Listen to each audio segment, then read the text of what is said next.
All right, welcome back. Now we are going to do a cross contour drawing of an apple.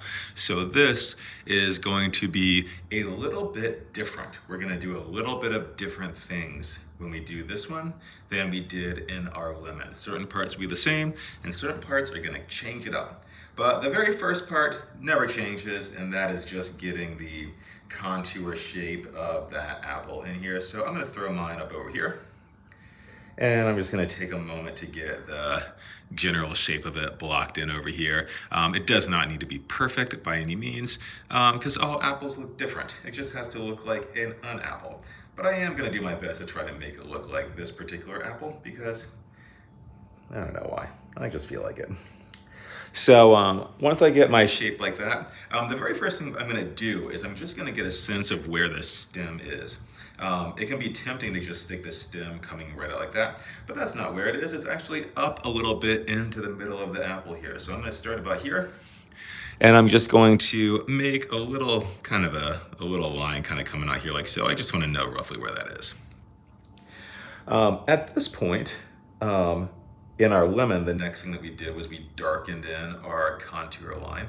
And I'm gonna do the same thing here. I'm just gonna firm up this edge here a bit.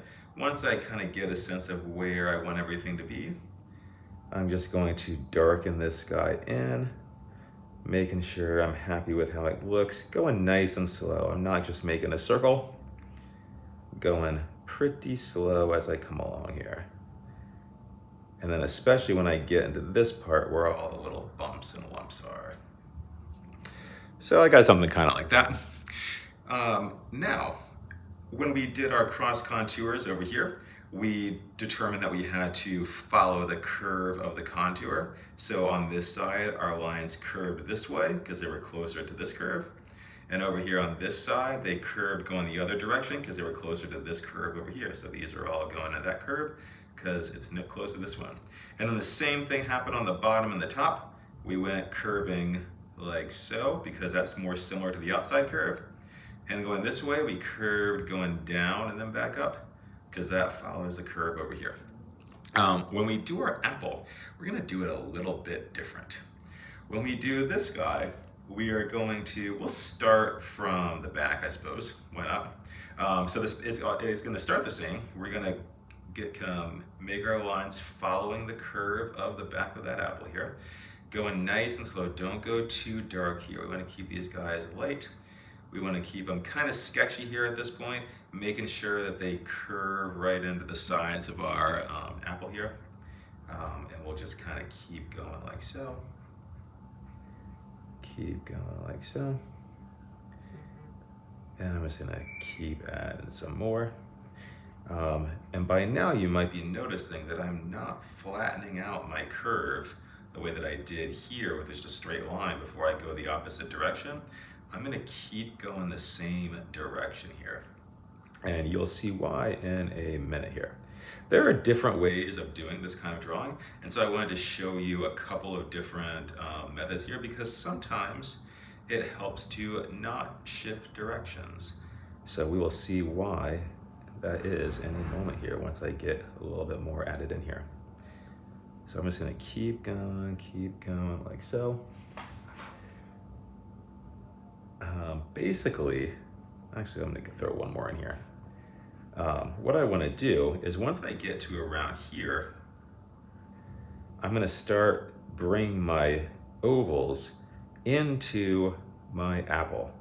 So I'm just gonna start bringing this one. This one's gonna kind of be in about the same place, but instead of going all the way to the bottom now, I'm actually keeping it close to the back, close to that line, but not running right into it. Then I'm gonna make another one. Again, that is close to that back edge, but not running right into it there. And maybe even like one more right by the stem there, why not? So this one already a little bit different than this guy. But the reason why I wanted to do this one this way, aside from just showing you another option, is because by doing it this way, where our lines continue following the curve of the back over here, and then we eventually turn into drawing these oval shapes over here is because that's going to give us a sense of what the top side of this apple is going to look like, this part right in here, okay? And it'll help us draw that little indented part right in here, which is going to be the most fun part of this drawing. So what we're going to do now, you remember how at the beginning I had you guys draw in a little sense of where that stem is? That part is important because if you look at our apple, that stem is being overlapped by this side of that little indented part over here. So we want to get a sense of where that stem is over here. And then what we're going to do is starting on the little oval that's going around that stem, starting right here, I'm going to make a line going back towards the back in a fairly straight line, kind of like a diagonal line going up like this seems to be kind of make the most sense, almost like I'm just drawing right through it. And again, super, super light. Do not go dark here. Now, we are now going to go back to how we did over on this one where we're following the contour.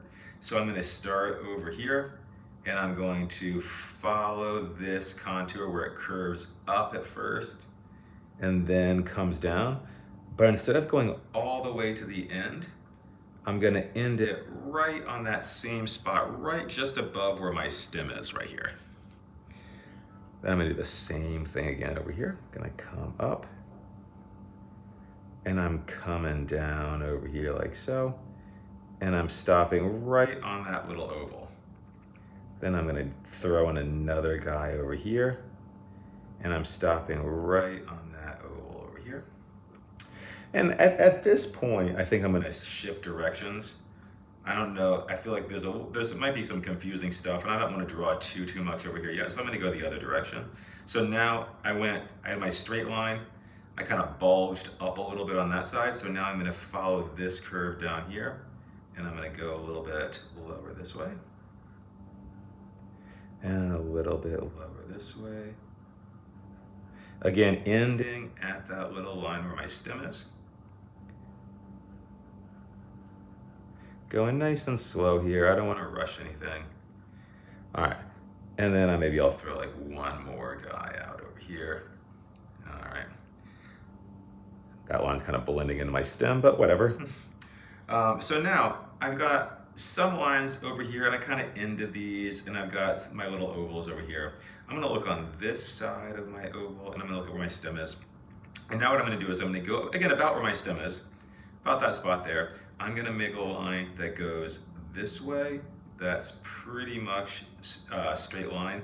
Keep it parallel to that straight line that you had. Make sure they're about on the same angle going like that. And then what we're going to do is we are going to start curving our lines, but this time we're going to be curving our lines going up like that, curving it out onto the end here, like so. And you'll see once we get all these guys in. So again, you'll see as we kind of curve this way, we're following that contour on this side again, but we're coming out of that middle little indented hole part. So I know this one's gonna be about here. And maybe I can kind of finesse one more in here over there like that. And then I'm gonna do the same thing going this way. Now I'm coming out of this little section here and I'm starting to curve down at the end. Curving down, and I can just kind of finesse one more guy over it here. So now I've got a lot of lines going on. I might come in and darken up some of these over here.